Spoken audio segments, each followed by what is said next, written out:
souhaité donner un titre à cette intervention qui est une question d'équilibre. In fine, tout ce qui se rapporte au sucre, à la confiserie, est avant tout une matière d'équilibre. Et je pense que ça doit être plus ou moins la même chose quand on parle d'œnologie. Le trop est toujours l'ennemi. Donc, dans notre cas, la délicatesse et la mesure sont toujours des éléments essentiels et je vais m'attacher à vous montrer comment et pourquoi. Donc, la première chose, c'est que, et c'était dans le petit mot d'introduction de Charlotte Mandrou, elle disait qui mieux qu'un confiseur peut parler du sucre? Alors, oui et non, et c'est bien tout le dilemme de notre profession, c'est qu'effectivement, nous manions le sucre, puisque les sucres en général représentent 95% de la masse de nos produits. Donc, nous travaillons le sucre et nous sommes une industrie du sucre, mais on est très souvent utilisé comme étant le symbole de la surconsommation de sucre. Or, nous ne représentons que 1,9% de la consommation de sucre en France. Donc, il faut ramener les choses à leur juste proportion. On peut tirer du plaisir du sucre, être presque 100% sucre et pourtant n'avoir absolument aucun impact sur la nutrition des Français. Et je pense qu'il en va exactement de même du vin. Et c'est ça qui rapproche nos professions, c'est que effectivement, nous sommes là pour donner du plaisir, pas pour nourrir.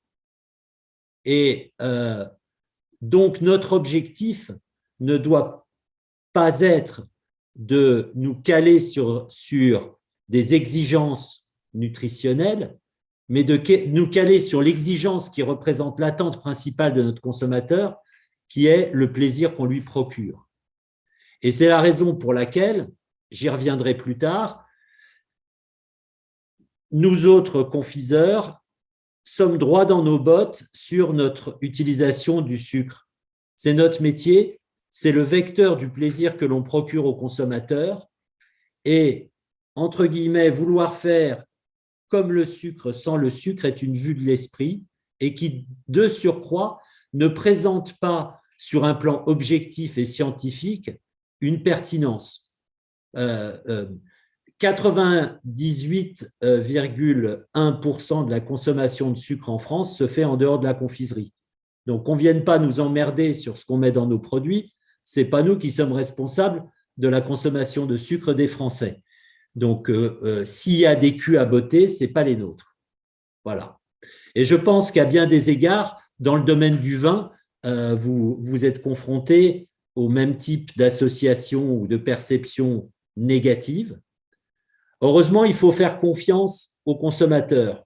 Les consommateurs le comprennent, le savent et sont parfois beaucoup plus, raisonnables sur ces questions-là que les sachants ou que les prétendus sachants. Donc ça, c'était un premier point. Le deuxième point, c'est qu'est-ce que le sucre dans la confiserie? À quoi ça sert? Donc, la première idée qui vient à l'esprit, c'est une saveur, c'est un goût. Ben, ce n'est pas que ça et c'est loin d'être que ça. Oui, effectivement, c'est la saveur sucrée qu'on recherche dans la confiserie, mais c'est que ce n'est qu'une petite partie du rôle que joue le sucre dans nos produits. La saveur sucrée, si ça n'était que la saveur sucrée, les édulcorants de synthèse sont capables de procurer plus ou moins bien une saveur sucrée. Le sucre dans nos produits de confiserie, il sert donc à bien d'autres choses. Le deuxième point, c'est que c'est un exhausteur d'arômes.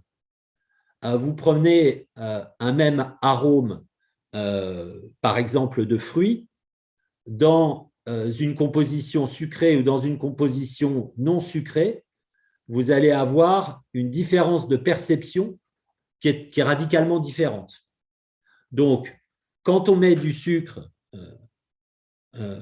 avec du fruit, quand on fait une confiture, par exemple, et nous, la confiture, c'est par exemple un élément de fourrage dans une confiserie, cette confiture va être beaucoup plus intense en arôme du fruit que la même purée de fruits réalisée sans sucre.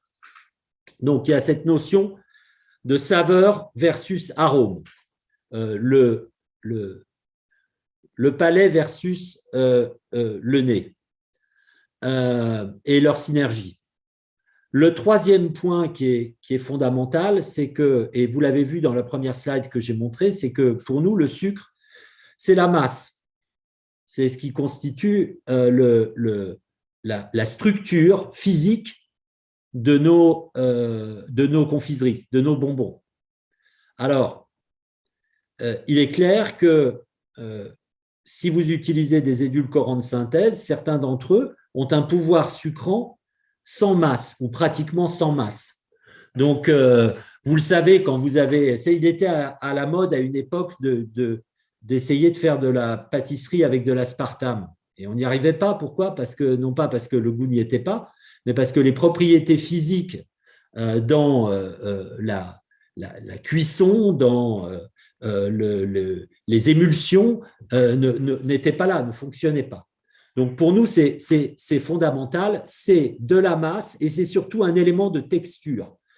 Le métier du confiseur, c'est de procurer tout un spectre de sensations organoleptiques qui ont à voir avec la vue, l'odorat, le goût, le toucher, enfin en tout cas la sensation physique, bien au-delà de simplement le goût du sucre.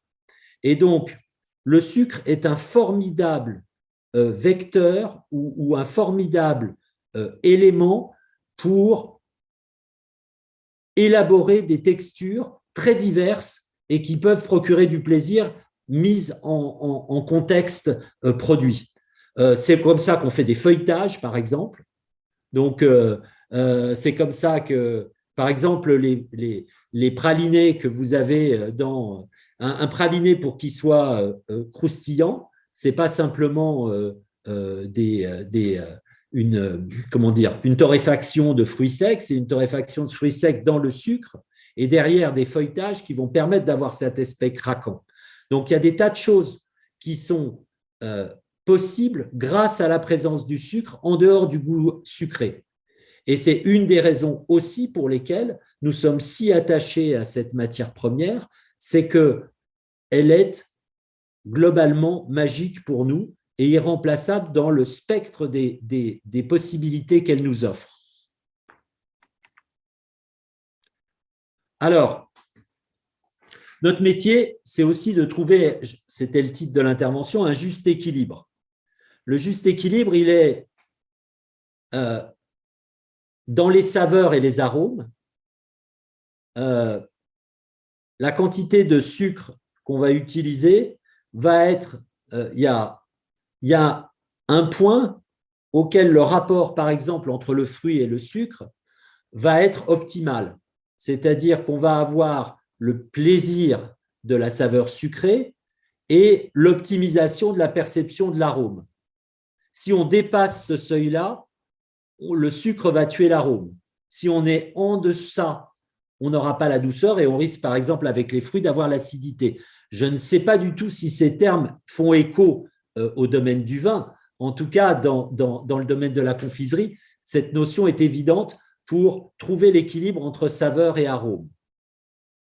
Le deuxième point, qui est le point nutritionnel, je ne veux pas le mettre complètement de côté, il existe, mais il est plus une notion de comportement du consommateur face à une consommation qui est exceptionnelle, qui n'est pas une consommation à vocation alimentaire, mais une consommation qui a exclusivement un objectif de plaisir et qui représente en moyenne pour les Français 8 grammes par jour. Donc 8 grammes par jour, c'est un bonbon, voire deux si on a affaire à un petit bonbon. Donc c'est vraiment rien du tout et c'est zéro contribution à la ration calorique quotidienne. Enfin, l'équilibre, c'est une notion d'expérience sensorielle au-delà de la saveur et de l'arôme. C'est-à-dire que la texture, l'esthétique, pour nous, c'est une évidence. Le sucre cuit a une transparence, c'est du cristal coloré, c'est un vitrail. Bon. Donc, ça, l'esthétique est essentielle. Si vous n'avez pas l'esthétique, vous n'avez pas le bonbon. Quand vous faites un glaçage sur un calisson, l'esthétique est essentielle. Donc, il y a un aspect visuel qui contribue à l'expérience. Vous avez le toucher, on en a parlé tout à l'heure avec les feuilletages, les aspects poudrés, les aspects gélifiés, les aspects craquants, etc. Vous avez un spectre très très large d'expériences sensorielles auxquelles le sucre peut contribuer, à condition, encore une fois, de trouver le bon équilibre. Et notre métier, fondé comme le vôtre sur un héritage historique, des traditions, des terroirs même, c'est avoir réussi à mettre au point des recettes au fil des décennies, au fil des siècles, qui permettent de trouver cet équilibre-là. Donc, progresser pour nous, ça veut dire quoi? Prendre en compte la demande du consommateur, mais pour faire quoi et comment le faire?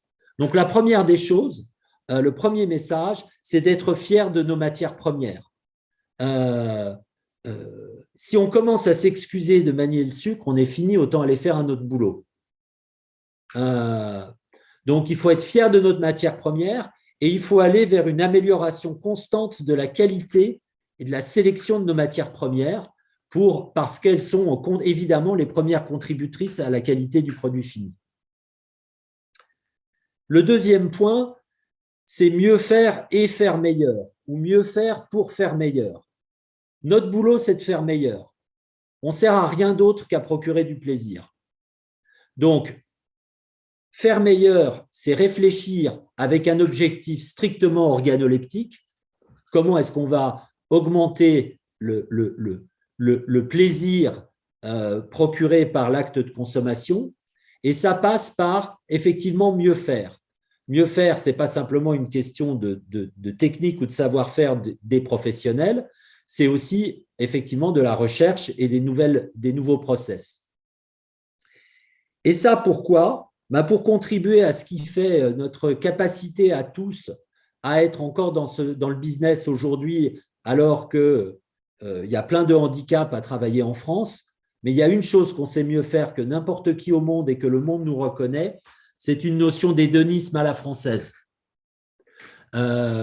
auquel participe la confiserie, modestement, au même titre que le vin.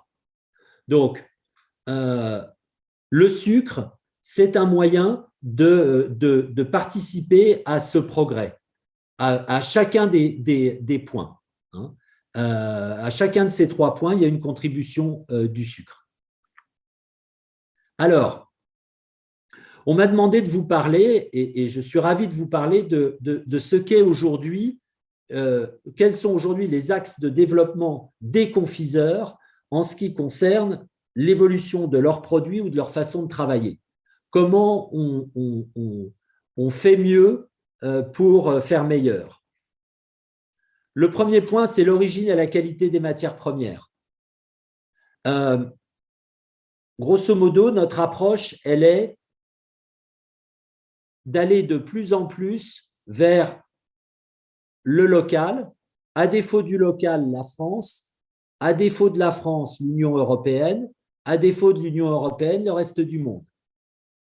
Donc, c'est très simple. Si je veux mettre des pistaches dans un praliné, c'est reste du monde.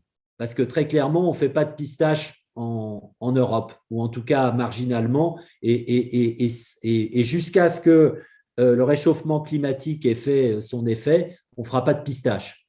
Pareil pour le cacao. L'Union européenne, alors là, je dirais c'est une conviction, c'est l'Union européenne, c'est la qualité et le contrôle.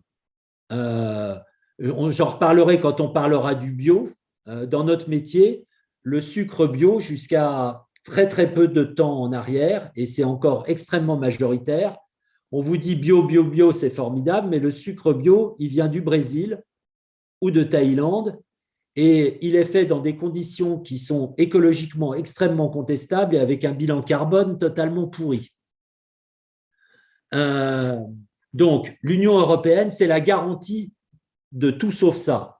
Donc, l'Union européenne, c'est très bien. Et la France, à l'intérieur de l'Union européenne, ben, j'allais dire, c'est notre tradition, c'est notre terroir. Donc, oui, la France. Et le local, parce que le local, ce n'est pas par engagement social ou sociétal, ni même environnemental, c'est parce que le local, c'est le terroir et c'est la possibilité d'avoir des produits qui se différencient. Si je fais une confiture de fruits aux fraises de Plougastel, elle n'aura pas le même arôme qu'une confiture de fourrage de fraises qui viennent d'ailleurs. Donc, dans mon travail, qui est d'optimiser une certaine combinaison organoleptique, si je veux obtenir un certain résultat, le local est un outil pour ça. Voilà. Donc, ça, c'est du travail, et c'est un travail que nous ne faisions pas ou très peu jusqu'à il y a une dizaine d'années. Ce n'était pas dans nos façons de faire, et c'est de plus en plus dans nos façons de faire et d'envisager les choses. Ensuite, sur les matières premières, le bio est le responsable. Le bio, vous avez compris très clairement que de notre point de vue, du mien en particulier, ça n'est pas une panacée. J'allais dire, ça a été, et une des raisons pour lesquelles ça a été perçu, et je sais que c'est un point très important dans le vin aujourd'hui, donc je me prononcerai pas en ce qui concerne le vin bio ou pas bio, hein, c'est pas… Entendez-moi, je ne parle que de confiserie. Dans notre domaine, le bio a été un miroir aux alouettes. Que ce soit pour faire du caramel, par exemple, il n'y a absolument aucune distinction possible entre un beurre bio et un beurre qui ne l'est pas. Et rendu dans un caramel, maquage bolo. C'est purement illusoire. Donc, le bio pour nous, ça a été souvent une façon de faire percevoir à une typologie de consommateurs qui avait une croyance dans ce domaine-là que, j'allais dire, on faisait les choses selon leurs croyances.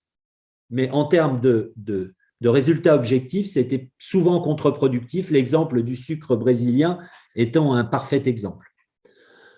Et j'imagine que c'est radicalement différent dans le domaine du vin, donc encore une fois, ne le prenez pas pour une opinion relative à votre métier. Beaucoup plus important pour nous est le responsable versus le bio. Un responsable, notamment, par exemple, par rapport à la déforestation. On a pris des engagements au niveau de notre profession, au niveau de nos entreprises, pour une gestion durable des forêts. Et on sait par exemple très clairement que pour le cacao, qui est pour nous une matière première essentielle, la notion de responsabilité par rapport à la déforestation, par rapport au travail des enfants, par rapport au caractère équitable de la rémunération de la matière première dans le partage de la valeur ajoutée dans la filière sont des éléments essentiels et qui nous font progresser. En faisant progresser la rémunération et la manière dont on source la matière première, on va améliorer la qualité de la matière première. Donc voilà, ça c'est un premier axe de notre développement et dans le domaine du sucre, c'est important aussi. Et pour nous, avoir du sucre français, c'est la meilleure garantie parce que c'est le sucre le plus éthique du monde. Et sachant que, j'allais dire, que ce soit le sucre ou les sucres, et notamment le sirop de glucose, etc., l'origine France est une très bonne garantie. Le deuxième point… Excusez-moi, monsieur Zendel, oui. Je suis désolée, mais pour essayer de respecter le timing, il vous reste 2 minutes. C'est terminé dans 2 secondes. Ah bah c'est parfait. Voilà. C'est la dernière slide. Les deux derniers points, c'est la simplicité et la précision des recettes et des process. Premier axe, c'est moins d'ingrédients. C'est ce qu'on appelle dans un jargon britannique le clean label. Moins on a d'ingrédients, meilleur va être notre produit. Les produits qu'on a pris l'habitude à une époque de rajouter étaient des raccourcis qui n'étaient finalement que des pis-aller par rapport à des choses qu'on peut faire autrement, en travaillant sur les dosages, les températures, les pressions, l'humidité, etc. Je suppose qu'il y a des paramètres chez vous qui correspondent à ça, mais voilà.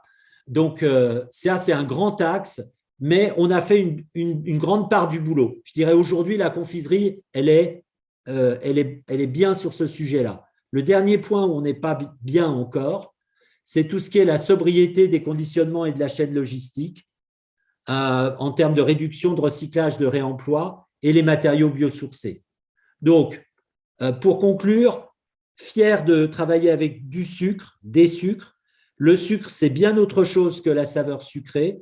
C'est un formidable vecteur de plaisir multidimensionnel. Et notre métier, c'est de travailler sur l'optimisation de l'usage des sucres, sucre, glucose, etc., pour obtenir des sensations. Donc, on ne s'excuse pas de faire du sucre, on ne retire pas du sucre pour faire du sans sucre. On travaille avec des sucres différents, mais uniquement si ça fait mieux notre mission de base, qui est de procurer du plaisir.